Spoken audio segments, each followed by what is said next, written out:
इससे पहले हमने बाबर के बारे में डिस्कस कर चुके हैं, तो अभी हम लोग किसके बारे में डिस्कस करेंगे? तो अभी हम लोग हुमायूं के बारे में डिस्कस करेंगे। 1508 से लेकर के 1556 तक हुमायूं आया था और फिर शेरशाह सूरी। ये जो टाइम पीरियड है ये गलत दिया गया है। टाइम पीरियड सबसे पहले हुमायूं बाबर जो था वो 1524 से 1530 तक रहा था। उसके बाद हुमायूं आया था और वो क्या रहा था 1530 से 1540 तक रहा था। बीच में कुछ दिन के लिए शेरशाह सूरी आया था और फिर 56 में आया था हुमायूं आया था। तो आइए देखते हैं क्या है इसका। हुमायूं के उत्तराधिकारी का जन्म निर्वासन में हुआ था और वह केवल 13 वर्ष का था जब उसके पिता की मृत्यु हो गई थी। हुमायूं के उत्तराधिकारी कौन हुआ था? हुमायूं का उत्तराधिकारी अकबर हुआ था। हुमायूं का बेटा अकबर था। तो सबसे पहले हम एक बार पीरियड किस मतलब 3-4 जनरेशन बता देते हैं। तो सबसे पहले बाबर था। बाबर जो था वो मुगल वंश का स्थापना किया था, जो किया था 1526 में। बाबर का बेटा जो हुआ था हुमायूं हुआ था और हुमायूं का बेटा अकबर हुआ था। और अकबर का अगला उत्तराधिकारी उसका लड़का अकबर का जहांगीर हुआ था और जहांगीर का शाहजहां और शाहजहां का मतलब 3-4 बेटा था, जिसमें औरंगजेब जो है सो सबको मार करके औरंगजेब राजा बना था। तो औरंगजेब हुआ था। तो इतना आप लोग पीरियड याद रखिएगा तो क्वेश्चन आपका हो जाएगा। तो याद रखिएगा बाबर के बाद हुमायूं और हुमायूं के बाद अकबर के बाद कौन? जहांगीर, उसके बाद शाहजहां, उसके बाद अगला रूलर कौन बना था? औरंगजेब। तो यहाँ पर हमने क्या बताया, हुमायूं के उत्तराधिकारी कौन था? तो हुमायूं का उत्तराधिकारी अकबर था। नेक्स्ट क्वेश्चन, सूरी राजा को हराकर हुमायूं ने अपना राज वापस हासिल कर लिया था। तो सूरी राजा जो था उस सिकंदर सूरी को हरा करके 1556 में फिर से मतलब कौन बना था? हुमायूं बना था। और हुमायूं से रिलेटेड याद रखिए, हुमायूं जो था वो अफीम लेता था और उसके बाद वही एक ऐसा शासक था जो 7 दिन में 7 कलर का कपड़ा पहनता था। और हुमायूं का जो मौत हुआ था उस सीढ़ी से मतलब गिर करके, उनका लाइब्रेरी दिल्ली में था, उसी अपने लाइब्रेरी से सीढ़ी से गिर करके उनका मृत्यु हो गया था।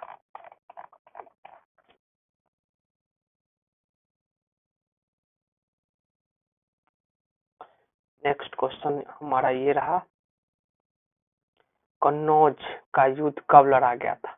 तो कन्नौज का युद्ध 1540 में लड़ा गया था।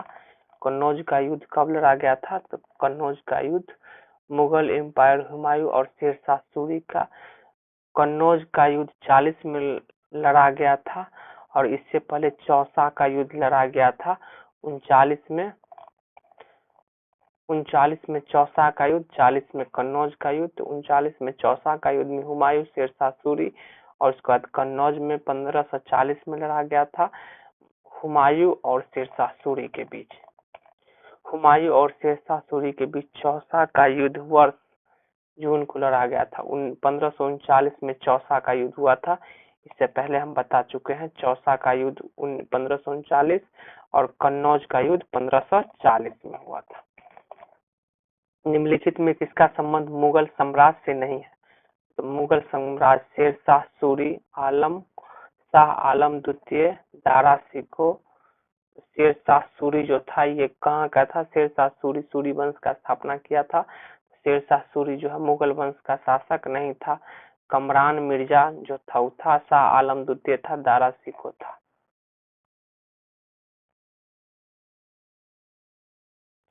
नेक्स्ट क्वेश्चन क्या है, चौसा का युद्ध हुमायूं और शेरशाह सूरी के बीच लड़ा गया था। कब लड़ा गया था? तो 1539 में 26 जून 1539 को चौसा का युद्ध लड़ा गया था। शेरशाह सूरी का मकबरा कहाँ स्थित है? तो सासाराम में स्थित है। उसके बाद अकबर का आ जाइए।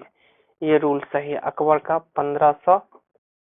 ये भी गलत है। अकबर जो आया था 1556 के अप्रोक्स से बना था और 1605 तक। यहाँ जो ये जो है ये गलत दिया गया है। ये जो है ये गलत दिया गया है। ये 1556 के अप्रोक्स में अकबर मतलब ये बना था हुमायूं के बाद। ठीक है, तो आते हैं नेक्स्ट क्वेश्चन पे।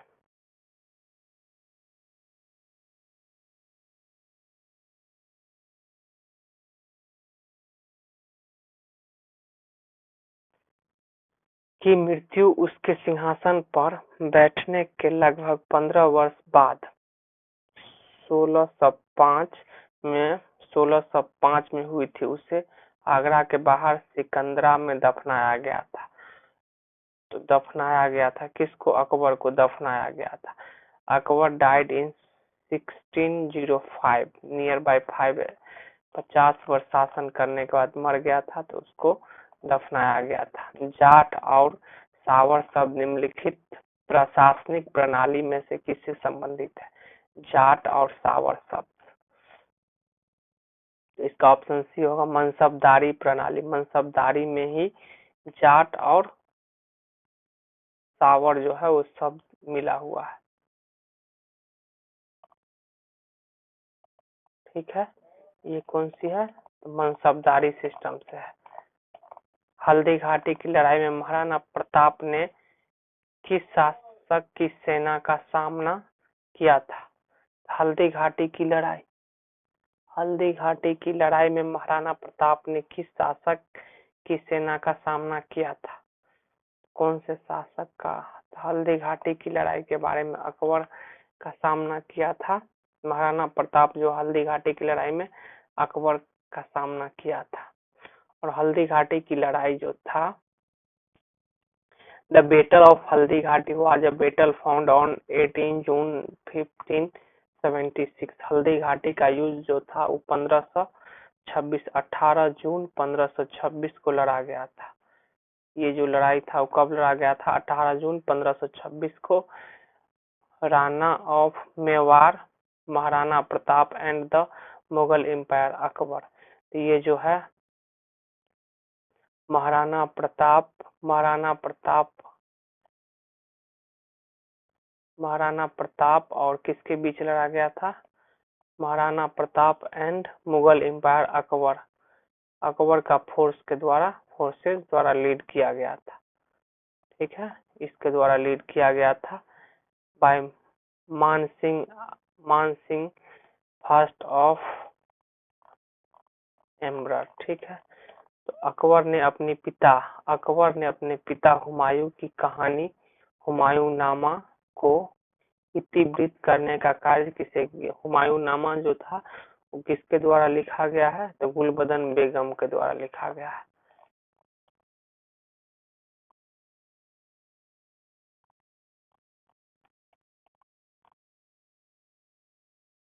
हुमायूंनामा किसके द्वारा लिखा है? गुलबदन बेगम के द्वारा लिखा गया है। अकबरनामा जो है किसके द्वारा लिखा गया है? ये अकबरनामा या फिर आईने अकबरी जो है अब्दुल फजल के द्वारा लिखा गया। ये बहुत इंपॉर्टेंट क्वेश्चन है, बहुत बार रिपीटेड है।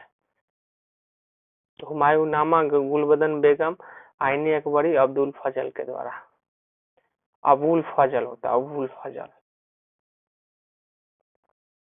आगरा का किला किस मुगल शासक ने बनवाया था?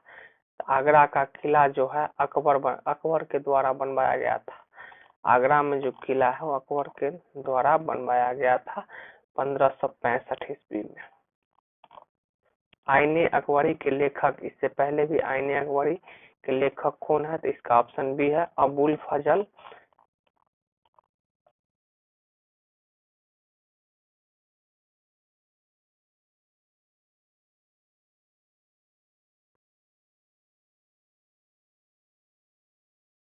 अकबर के समय में सैन्य कमांडर को किस नाम से जाना जाता था?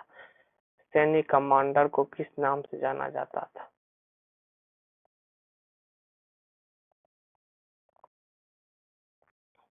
फौजदार के नाम से जाना जाता। अकबर के समय में कमांडर को फौजदार के नाम से जाना जाता था। आईनी अकबरी पुस्तक के लेखक कौन है? अबुल फजल। अबुल फजल पहले भी कई बार बता चुके हैं कि ये क्वेश्चन बहुत रिपीटेड है।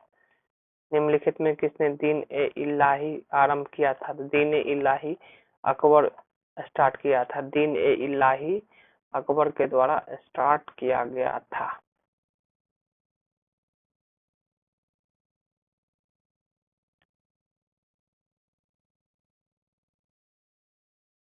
उसके बाद जहांगीर में आ जाते हैं। वास्को डिगामा कालीकट किस वर्ष पहुंचा था? ये क्वेश्चन सब बहुत इंपोर्टेंट है, इस सबको बहुत ध्यान से देखिएगा।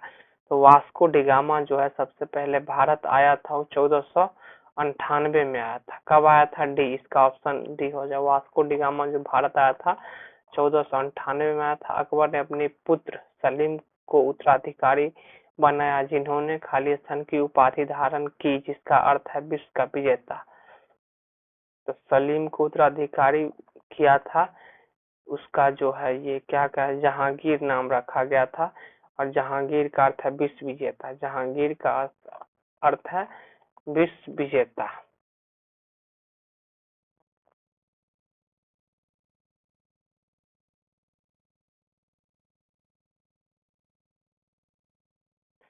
खालिस्तान ने मोहर उन्नीसा से शादी की, जिसे नूरजहां दुनिया की रोशनी की उपाधि दी। नूरजहां किसकी वाइफ था? तो शाहजहां का वाइफ, सॉरी, नूरजहां जो थी किसकी वाइफ थी? तो जहांगीर का।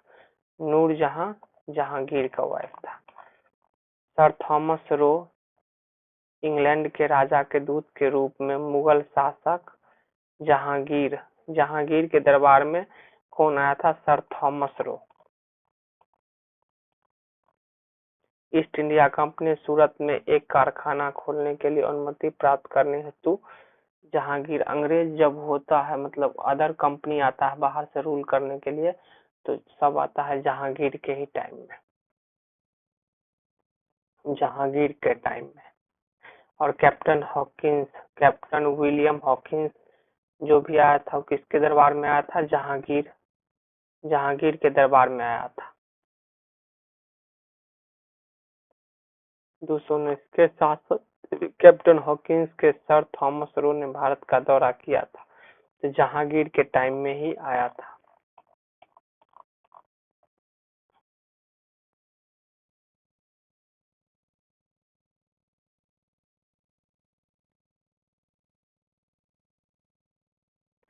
सर थॉमस इंग्लैंड के राजा किंग जेम्स प्रथम के आधिकारिक दूत के रूप में किस मुगल बादशाह के दरबार में आया था? सर थॉमस जो था वो जहांगीर के दरबार में आया था, अंग्रेज के रिप्रेजेंटेटिव होकर के। मेहरुनिसा, जिसे नूरजहां के नाम से भी जाना जाता था, तो नूरजहां या मेहरुनिसा जो पत्नी थे, किसका पत्नी था? तो जहांगीर का वाइफ था। राजकुमार सलीम मुगल सत्ता में किस वर्ष आया था? सलीम जो था 1605 में आया था। सलीम का ही लेटर में जहांगीर नाम पड़ा था, जिसका मतलब विश्व विजेता होता है।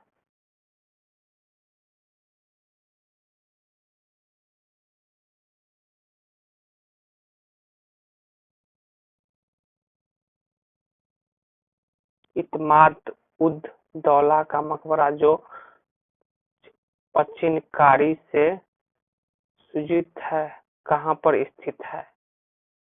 आगरा में। आगरा में स्थित है। नेक्स्ट क्वेश्चन, शाहजहां पे आ गया। शाहजहां पे आ गया तो खाली स्थान। वास्तुशिल्प का राजा कहा गया क्योंकि इसे शासनकाल में विश्व मुगल सम्राट की कला एवं संस्कृति के अद्वितीय विकास का गवाह है।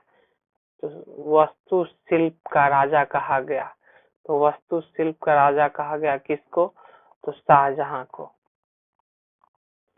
Shahjahan has been called the architect king as during his reign the world witnessed a unique development of art and culture of Mughal Empire. Taj Mahal, Agra Red Fort at Delhi, Moti Masjid, Agra Jama Masjid, ये सब जो बनाया गया था उस शाहजहां के द्वारा ही बनाया गया था, कंस्ट्रक्ट किया गया था।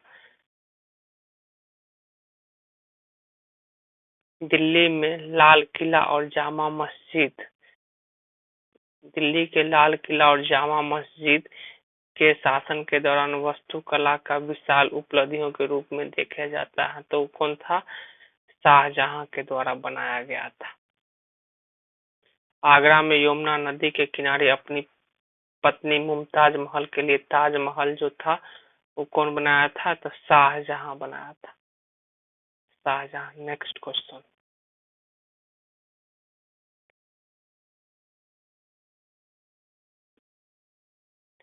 राजकुमार खुर्रम के बड़े होने के बाद सलीम बना था जहांगीर और खुर्रम बना था शाहजहां। खुर्रम क्या बना था? शाहजहां बना था।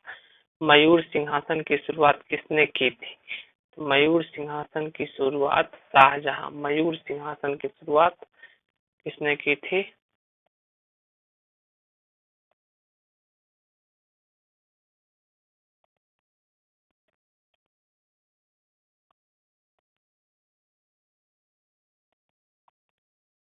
शाहजहां के द्वारा किया गया था।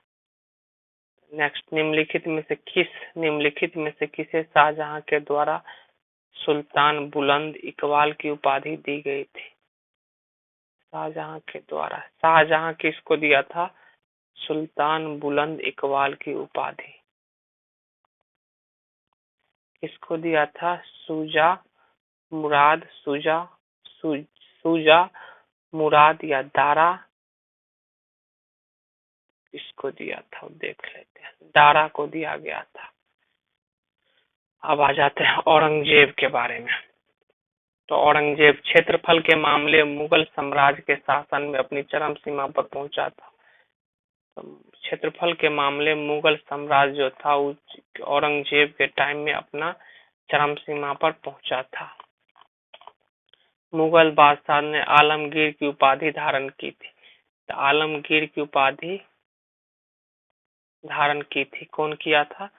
तो ये किया था Aurangzeb. Option number C, Aurangzeb ही आलमगीर की उपाधि धारण की थी।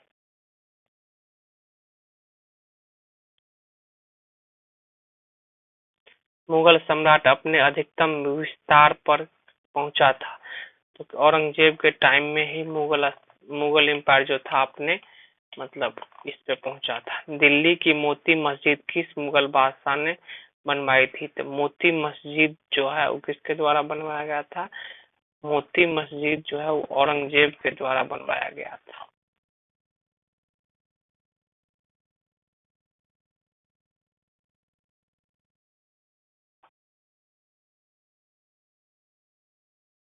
लाहौर में बादशाही मस्जिद का निर्माण किसने कराया था? लाहौर में बादशाही मस्जिद का निर्माण औरंगजेब के द्वारा करवाया गया था। निम्नलिखित में से किस मुगल शासक को दरवेश या फकीर कहा जाता है? औरंगजेब को दरवेश या फकीर?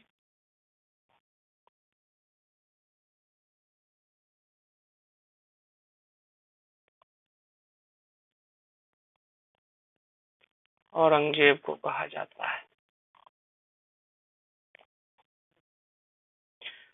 तो चलिए आज के लिए इतना ही रहने देते हैं। नेक्स्ट 236 क्वेश्चन नंबर से हम अगला वीडियो बनाएंगे जिसमें हम बताएंगे।